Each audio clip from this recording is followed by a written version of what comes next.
Hello everybody, welcome back to All Things Jazzy. If you're new here, go ahead and subscribe, turn on your post notification, and give this video a thumbs up. So in this video, I am going to be showing you how I made these Lo Mein Noodles.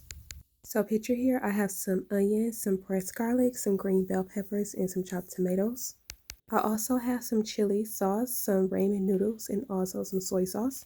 I have this pack of frozen vegetables. I am also going to be using some olive oil, some sesame seeds, and some roasted Asiago garlic seasoning. And starting with the frozen vegetables, so I'm just going to go ahead and mix this up with a little bit of olive oil and just cook it down a bit. I did get this yummy recipe from Pickuplimes. I'll link the video below. Okay, so adding my pack of ramen noodles to a bowl, I am going to go ahead and just pour some hot water over this, enough to cover and fill, and let it sit for 2 minutes. Okay, so I drained all the water out, and I'm just going to separate the noodles here. Now be sure not to overcook your noodles. That's why they only need to sit for 2 minutes, so that they are al dente. Okay, so now I'm going to add the noodles to this pan of mixed vegetables that was already cooking.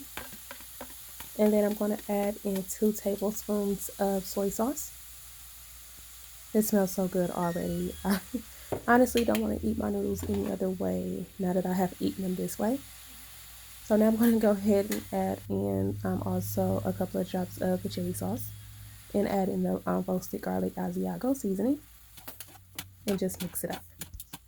I'm now going to add in my chopped bell peppers and mix that in and just let this go ahead and cook for about a minute or so. Doesn't these noodles look so good? So let's go ahead and plate this. And here we are. So yummy. I put some chopped tomatoes and some chopped sweet onions on top. Here you are. Enjoy. You earned it. Alright, you guys, that's the end of my video. Thanks for watching. Don't forget to subscribe, turn on your post notifications, and I'll see you next time. Bye.